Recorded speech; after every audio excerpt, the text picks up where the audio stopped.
Bon, le café est prêt pour un autre regard sur le monde avec les chroniques de l'Empire d'André Archambault, auteur et commentateur politique qui vit en Amérique du Nord. Je suis Gilbert Daouet d'Avatar Édition et notre émission d'aujourd'hui, qui est la dernière de la saison, donc on revient dans 3 semaines, vers la fin août, début septembre. En tout cas, notre émission s'intitule MAGA et la génération Trump. Comme d'habitude, avant de commencer, un rappel du triptyque de YouTube et d'Odyssée. N'oubliez pas de cliquer sur s'abonner, la cloche des notifications et sur le pouce vers le haut. N'oubliez pas aussi d'intervenir en postant vos commentaires et bien entendu d'acheter nos livres et de faire des dons mensuels ou ponctuels. Et merci d'avance d'être resté avec nous jusqu'à la fin. Café et c'est parti. Alors, André, la première question, avant de commencer d'ailleurs. André, peux-tu expliquer en quelques mots à nos auditeurs le phénomène unique qui s'appelle MAGA et ce que l'on pourrait appeler la génération Trump? Je vais essayer. Merci beaucoup, Gilbert. Et par anticipation, bonnes vacances après cette Ouais, émission. merci à toi aussi.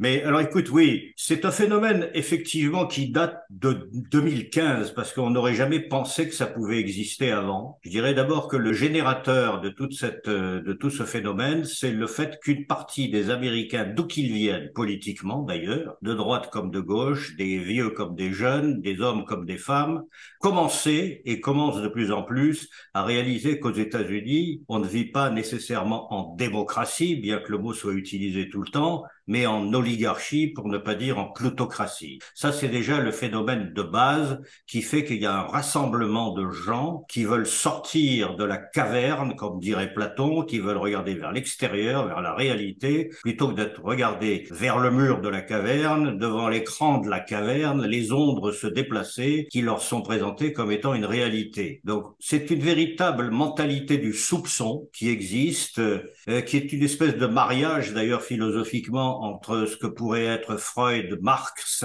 et Nietzsche, où on se pose la question de savoir si les fondements de base de ce qu'on nous raconte, de ce qu'on nous dit, sont réels, sont basés sur du solide ou pas. Ça a commencé en 2015-2016 avec l'élection de Trump, le chaos s'étant suivi, et plus il y a eu du chaos, plus finalement les gens se sont ralliés, ou des portions de population se rallient autour de cette idée que la démocratie n'existe plus et qu'il faut la restaurer, et que donc il y a une conscience du fait qu'il y a des oligarchies. Le deuxième élément, c'est qu'aussi, c'est pas juste une histoire purement protestataire en disant il y a des salopards en haut qui sont des riches ou qui sont des bureaucrates ou qui sont des technocrates. Il y a une prise de conscience aussi dans plusieurs couches de ceux qui soutiennent le trumpisme qu'il y a deux types d'oligarchie en ce moment qui fonctionnent aux États-Unis. La première, qui est une oligarchie finalement classique, traditionnelle et archaïque, qui est celle du complexe militaro-industriel et qui voit finalement le monde comme une filiale de l'Empire américain et que tout doit être organisé par rapport à l'État américain. Mais il y a une deuxième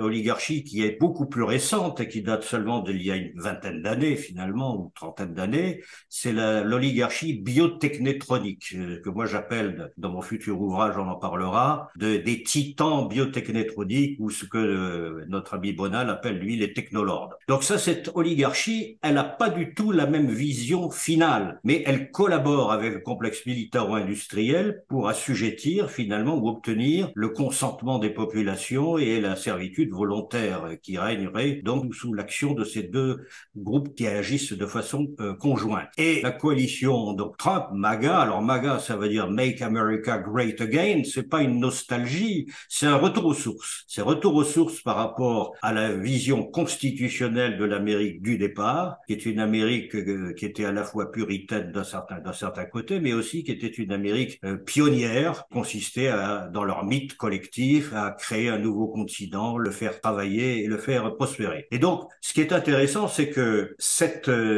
révolte, en quelque sorte, commence comme une révolte contre le fait qu'on réalise qu'il y a quelque chose qui cloche, qu'il y a quelque chose qui fait que on ne veut plus s'occuper du peuple américain parce que certains apprentis sorciers veulent un État universel, l'État américain militaro-industriel, et que d'autres veulent quelque chose où le dépérissement de l'État est total, puisque le monde va être géré par des grandes compagnies biotechnétroniques qui vont se répartir leur influence sur les continents. À un moment donné, il n'y aura même plus besoin d'État, parce qu'elles font comme les grandes compagnies à l'époque des grandes découvertes, la compagnie des Indes, les autres compagnies occidentales, la baie d'Hudson, elles ont des armées privées, elles lèveront l'impôt. Donc on va se passer de l'État qui est finalement quelque chose d'un peu casse-pied, et et où on est obligé de faire semblant de croire qu'il y a des élections, qu'il y a une démocratie. Donc cette réaction est une réaction en réalité très démocratique, cette réaction populiste, parce qu'elle veut restaurer les principes de base de la démocratie, qui sont, la souveraineté des différentes républiques américaines à l'intérieur de la République collective et la souveraineté du peuple. Mais en réalité, André, c'est ce mouvement, donc le MAGA, est né organiquement du bas vers le haut. C'est pas que Trump l'a voulu.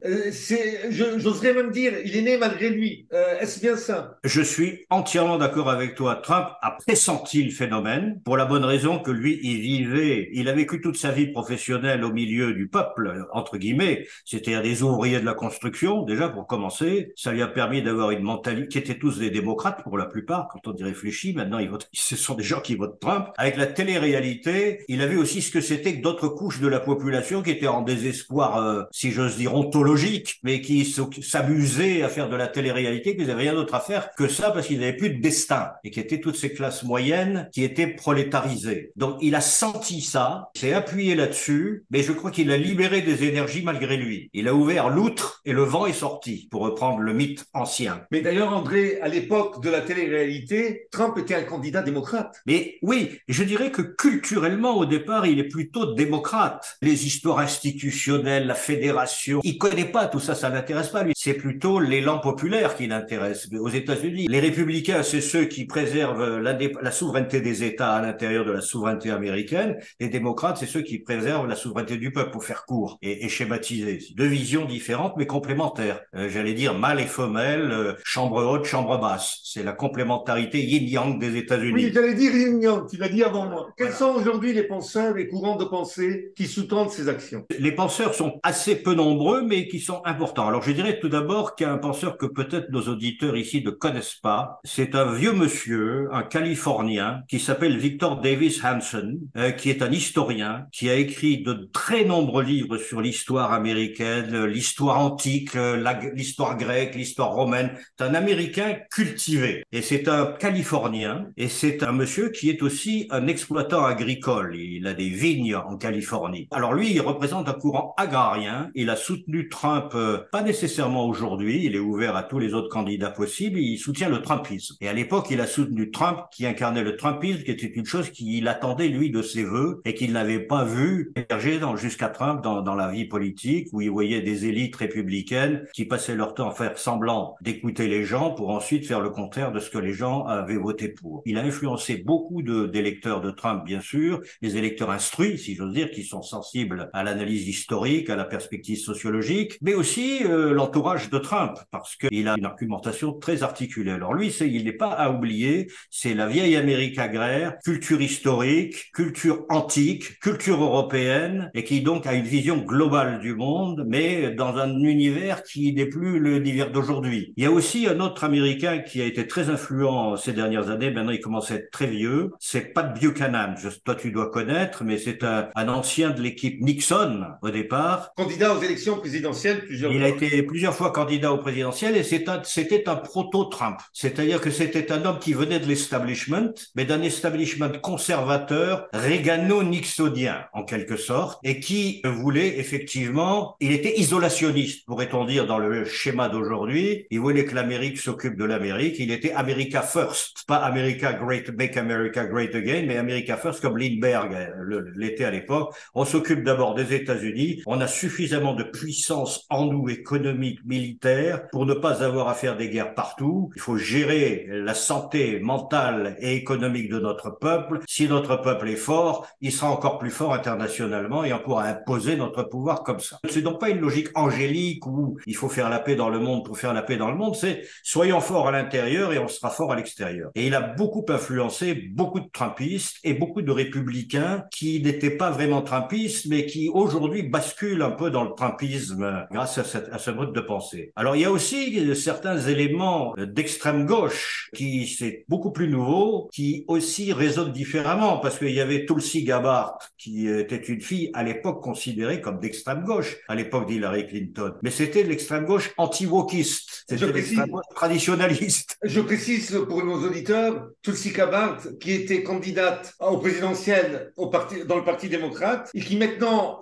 et qui était d'ailleurs au Congrès, elle a été élue sénatrice si je ne me trompe pas, qui a démissionné démissionné et qui maintenant a son propre podcast et de temps en temps, elle collabore à Fox News, ce qui est étonnant. Oui, et d'ailleurs, quand Trump avait été élu en 2016, elle était allée le voir à la Trump Tower parce qu'elle a, elle, un programme, elle est très à gauche socialement, mais en même temps, elle est d'origine, elle vit à Hawaï, elle est d'origine indienne. Et les Indiens, comme on le sait, sont socialement conservateurs, en général. En plus, les Indiens savent ce que c'est que guerre et paix. Et elle a été elle-même, d'ailleurs, dans la garde nationale en Irak, elle a fait plusieurs sorties en Irak militaires, au combat. Et elle est très anti-guerre, on peut résumer ça comme ça, et elle savait que Trump lui-même était très anti-guerre au motif qu'il fallait redévelopper l'Amérique. Elle était allée le voir, elle avait commencé à établir des contacts, elle les a toujours gardés, notamment aussi avec Donald Trump Jr., avec qui elle fréquente un petit peu. Mais elle est aussi très amie avec Glenn Greenberg, le podcasteur, un homme d'extrême gauche, mais qui a le malheur d'avoir quitté l'extrême gauche, ou plutôt l'extrême gauche a quitté l'extrême gauche, et lui il est resté pacifiste. Il est contre la guerre en Ukraine, contre le coup d'État rampant contre Poutine qui est en train d'essayer de s'organiser depuis maintenant près de 20 ans. Il est, lui, pour s'occuper aussi des Américains, du peuple américain, régler les problèmes en interne plutôt que d'effectivement aller mener des guerres sans fin et qui enrichissent le complexe militaro-industriel. Il est également contre les technolords ou les titans biotechnétroniques puisqu'il les dénonce régulièrement en montrant qu'il n'y a plus de liberté d'opinion aux États-Unis, ou de moins en moins. Constitutionnellement, elle existe un petit peu, mais elle est un peu faible du rein maintenant parce que elle est de plus en plus bancale avec la pression des médias et du reste. Et il y a tout un courant derrière ces gens-là, avec des gens moins connus qu'eux, et qui accompagnent un petit peu le phénomène trumpiste, jusqu'à d'ailleurs finalement Kennedy Jr., qui lui n'est pas vraiment un homme d'extrême gauche, mais qui est un homme qui est d'une gauche libertarienne et qui suit. Alors justement, à propos de libertariens, il y a aussi un grand influenceur, c'est Ron Paul. Ron Paul, qui est le père de Rand Paul, et qui lui n'était pas pro-Trump, mais le devient de plus en plus, parce qu'il était, lui, pour la liberté qui vient d'en bas contre l'asservissement qui vient d'en haut. Et ça, c'est une force aux États-Unis considérable. Il s'était présenté aux élections lui-même. Il y a un courant américain qui est quand même encore très localiste, qui est basique, ce qui n'existe plus en Europe, qui a quand même été une société assistée socialement, même quand ça allait bien. Et donc les gens pleurnichent quand ça va pas, mais attendent la solution de l'homme providentiel ou de la classe providentielle. Jean-Paul Père, qui, si je ne me trompe pas, avait essayé même de faire à l'époque un troisième parti, le Reform Party, Oui. qui a d'ailleurs eu une relative percée pour les États-Unis, qui n'a pas débouché. C'était impossible avec le système électoral, les grands électeurs, etc. C'est d'ailleurs pour ça que Trump, d'ailleurs, quand il est rentré dans la politique, a choisi de faire un coup de main sur le Parti républicain, finalement, parce qu'il a dépossédé les élites américaines de leur propre parti en jouant sur la population. Donc ça, c'est un fait. Alors, il y a un dernier courant qui synthétise un peu le tout, si tu veux, qui est tout nouveau, qui est le courant Tucker Carlson. On en a parlé dans nos précédentes chroniques. Lui, c'est aussi un libertaire. Et qui n'est pas nécessairement chrétien traditionnaliste.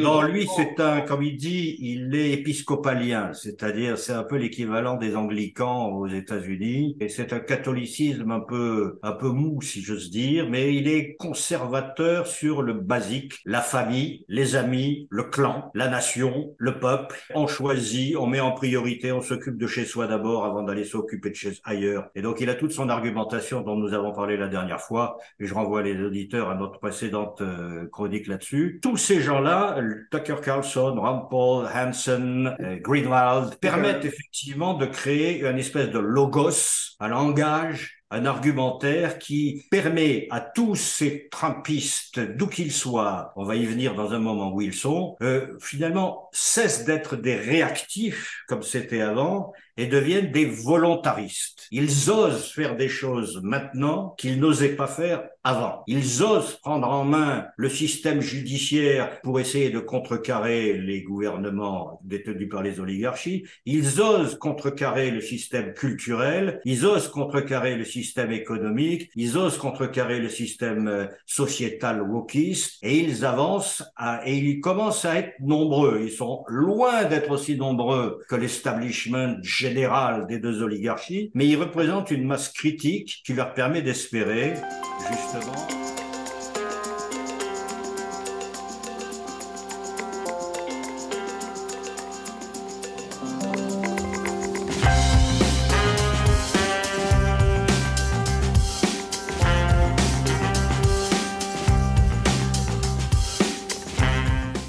Bon, alors, quels sont les déclencheurs qui animent concrètement aujourd'hui l'action politique aux États-Unis? Bon, alors, je vais vite parce qu'on en a beaucoup parlé, c'est une récapitulation, mais fondamentalement, le premier déclencheur, ça a été la guerre d'Irak. En ce sens que c'est la première fois que certains ont pris conscience qu'on pouvait leur raconter des cracks publiquement et que ça pouvait les finir très mal pour l'ensemble de la population irakienne ou pour le contribuable américain et très bien pour le complexe militaro-industriel. Et puis ça a été aussi les lois antiterroristes qui sont nées de tout ça et qui se rallient maintenant à un autre déclencheur qui a été les dernières élections, la commission sur le 6 janvier, qui est que ça a créé une ambiance, un système de transfert de la préoccupation terroriste de la part du FBI et du ministère de la Justice, des terroristes réels internationaux vers les contestataires internes présentés comme des terroristes. Donc ça, on marche sur de la glace parce que le système commence à être prêt à utiliser l'appareil antiterroriste pour attaquer les mères de famille qui veulent pas qu'on embrigade les enfants dans des systèmes d'éducation qu'elles n'acceptent pas selon leurs propres normes religieuses. Après tout, si le pays défend les droits de la religion, il faut être cohérent avec le reste. Alors ça, c'est un premier déclencheur.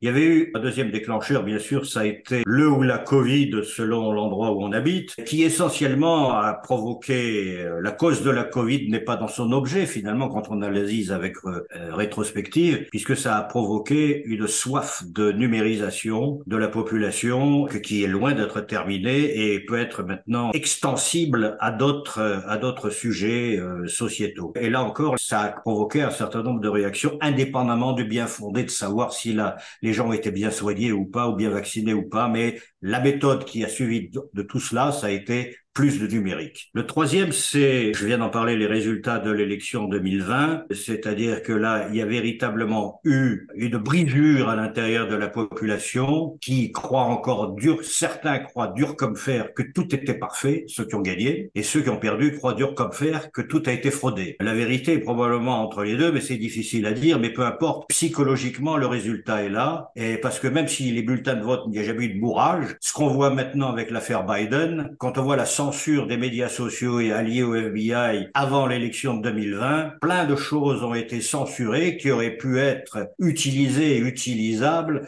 pour convertir un certain nombre d'électeurs et rallier un certain nombre d'électeurs à voter davantage pour les républicains et pour Trump. Oui, non, affaire Biden, du fils Biden. Il faut le dire parce que, André, même en Europe, les médias n'en parlent pas. Il y a un silence.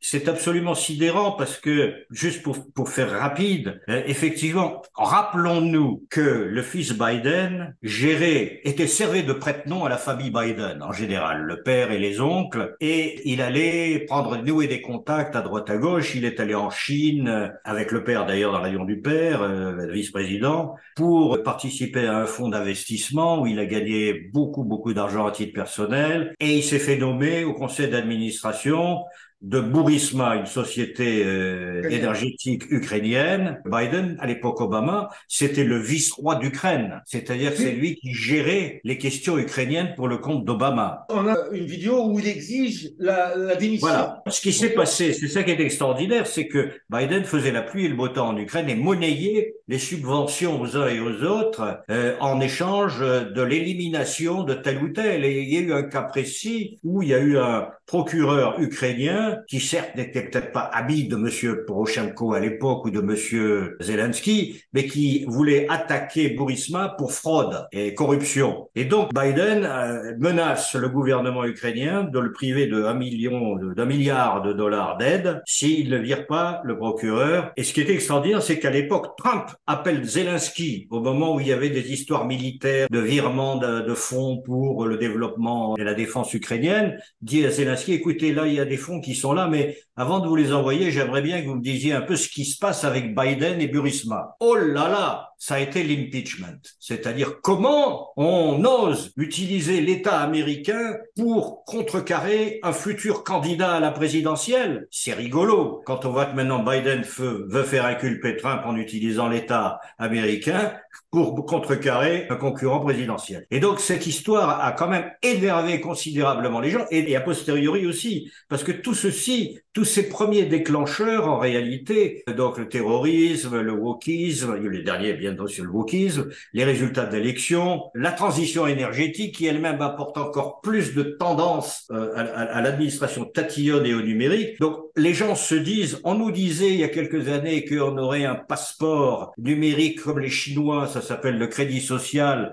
où finalement on est noté si on est politiquement correct et si on fait tout bien comme il faut, mais on y arrive tout doucement. On a un effet de cliquet qui fait que ça devient irréversible, et si on laisse faire, on va se retrouver pieds et poings liés, on ne pourra plus rien faire. Regardons par exemple, je crois que j'ai vu récemment qu'en France, maintenant, il y avait des dispositions sur les logements, c'est-à-dire qu'effectivement, on ne pourra plus vendre son logement si on ne fait pas de la transition énergétique qui vont coûter des fortunes dans des vieux bâtiments qui existent depuis des siècles. Bon, je ferme la parenthèse. Donc, il y a eu toute une série de déclencheurs, mais un à un, ils étaient peut-être invisibles ou ils pouvaient être irritants, mais quand on les ajoute les uns aux autres, on s'aperçoit qu'il y a une espèce de convergence de la catastrophe du contrôle numérique sur la population. Alors, quelles sont les forces coalisées autour de la génération Trump et est-ce qu'elles tiennent la route? Prenons d'abord les forces parlementaires aujourd'hui ou politiques officielles. Parmi les élus, il y a 10 sénateurs qui sont déclarés en faveur de Trump. Ça ne veut pas dire que d'autres ne veulent pas se déclarer en faveur d'autres candidats,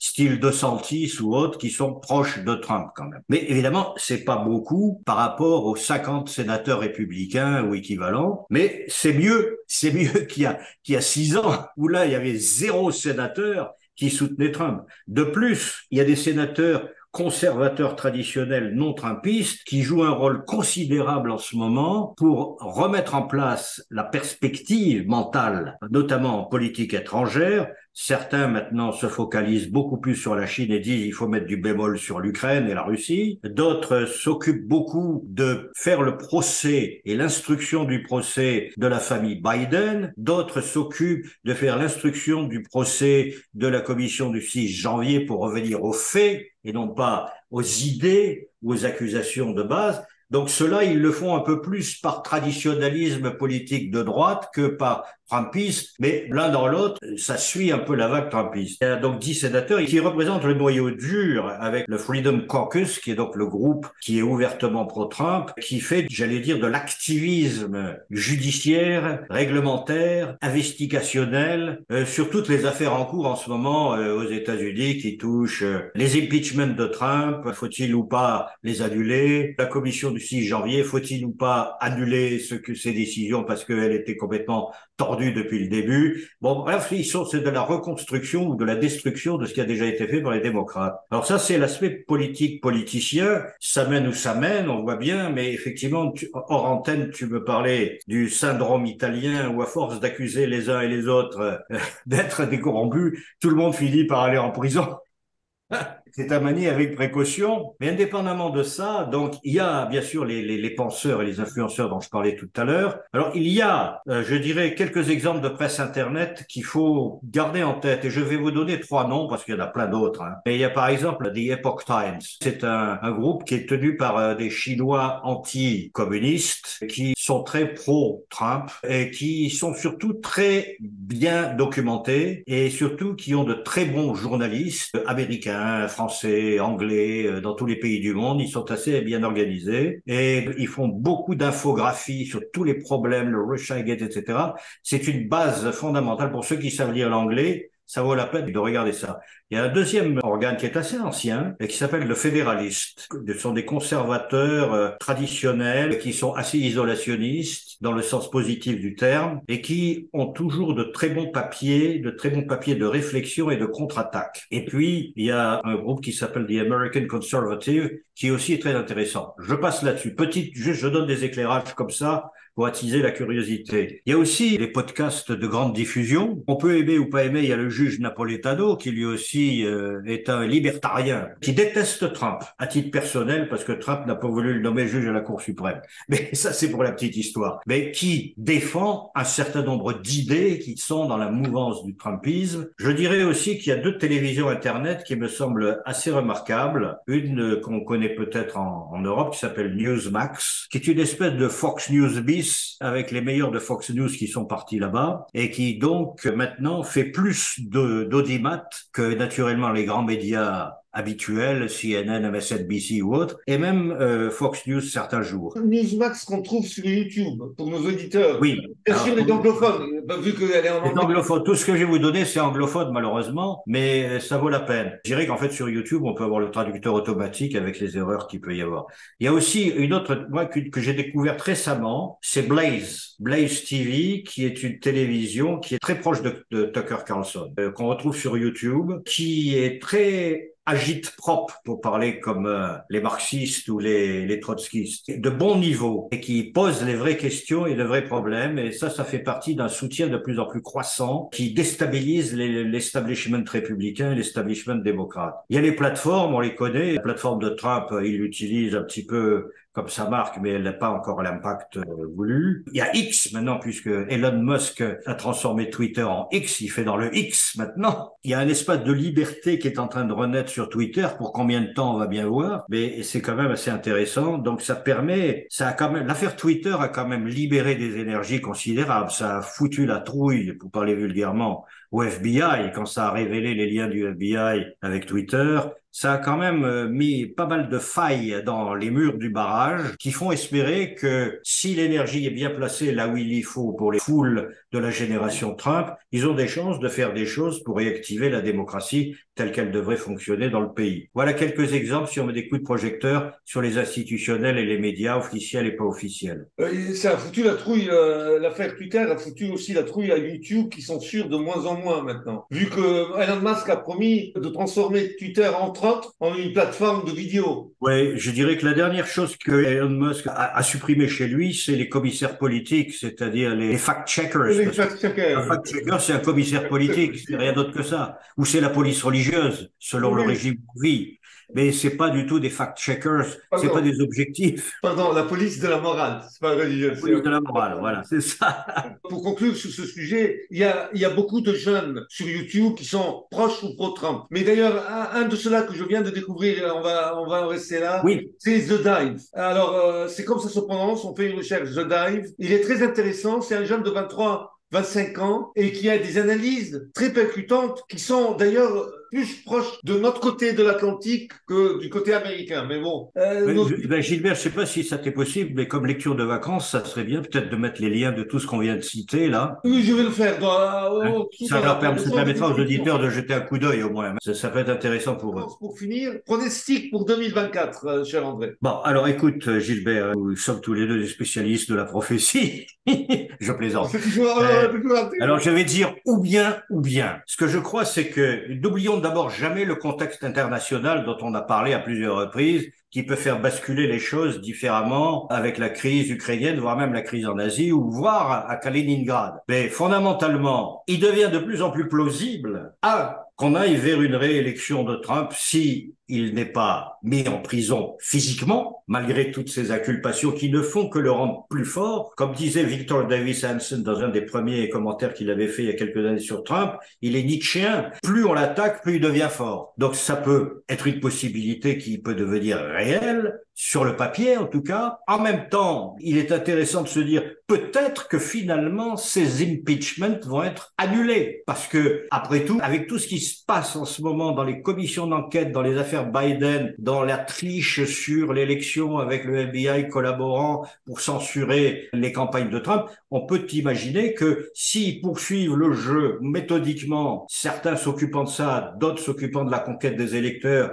d'autres du plan de travail des 4 prochaines années, ça peut parfaitement arriver. Ils peuvent aussi, d'ailleurs, certains s'y attellent au niveau des États à revoir le système électoral parce que comme tu le sais, le système électoral de 2020 est un système électoral d'exception qui avait été monté à cause ou grâce à la Covid, à savoir qu'on avait favorisé un massif vote par correspondance ou même par procuration. C'est-à-dire qu'il y avait des gens qui ramassaient des cartons entiers chez les gens, officiellement, pour aller les apporter au bureau de vote. Il faut préciser pour nos auditeurs, sans carte d'identité, parce que la carte d'identité n'existe pas. pas aux États-Unis. Parce qu'il y a une bataille juridique, c'est-à-dire qu'effectivement, au début, les gens ont protesté, ont fait des attaques stupides parfois, et se sont tirés dans les pieds en contestant l'élection à un certain moment. Mais la réalité des réalités, c'est que juridiquement, il y a beaucoup de tribunaux qui ont refusé de revoir les choses, non pas parce qu'ils pensaient qu'il n'y avait pas de fraude, mais parce que techniquement, c'était pas possible. Donc il y a toute une réinvention de l'histoire à bâtir. Mais ça, c'est une guerre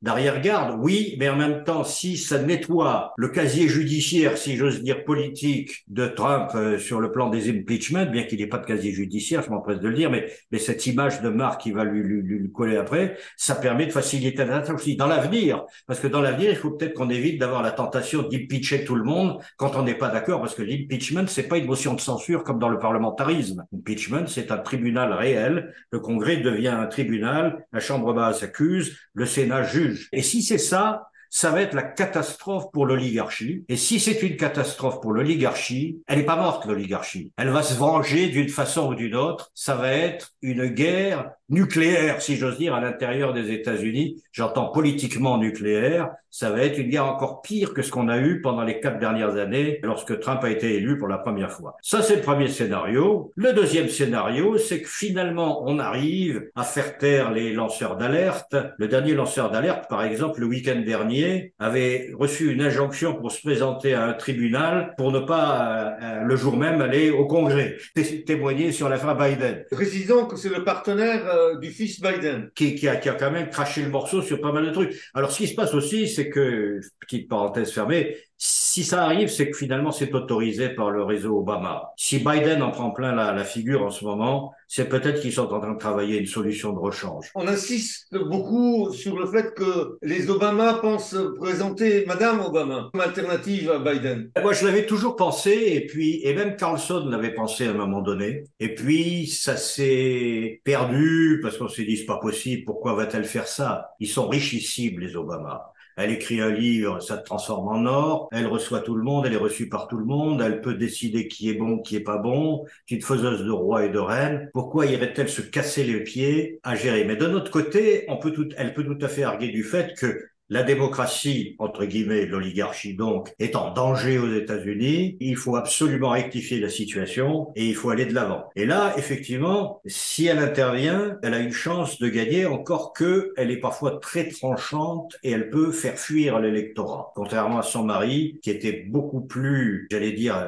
monacal dans son approche, beaucoup plus coulant. Donc ils peuvent gagner. Et s'ils gagnent, là, ça va être la guerre. Parce que le danger pour la génération Trump va être de se révolter légalement, certes, mais on va l'accuser de le faire illégalement, comme on l'avait vu pour le 6 janvier. Il va y avoir à ce moment-là l'instrumentation de tous les dispositifs antiterroristes, de tout ce qui va permettre d'empêcher le système de prospérer. Donc ça risque d'être aussi une guerre civile. Donc dans les deux cas, on va avoir deux risques de guerre civile larvée. La première dirigée par les establishments, accompagnée des troupes de choc de base comme d'habitude, et la deuxième qui va venir de la base avec le soutien de quelques élites parlementaires ou médiatiques qui survivront tant bien que mal, parce que si jamais il y a un coup de massue, il y a un état d'urgence qui est déclaré, que le système législatif abolit des libertés, ou que voire il y a une guerre plus ouverte avec la Russie, tout ceci peut s'évanouir comme un brouillard dans la matinée qui se lève. Donc notre mot de la fin et notre pronostic, en fait, c'est que dans les deux cas de figure, que les républicains ou les démocrates gagnent, ou Trump Biden ou Trump Madame Obama, les États-Unis restent et rentrent dans une guerre civile larvée de toute façon. Exactement. C'est triste à dire pour eux et pour nous, parce que pour les Européens, parce que ça va avoir des répercussions aussi sur l'Europe. Alors voilà, c'est le mot de la fin. Merci et bonnes vacances à tous. Bonnes vacances à tous et à dans 3 semaines.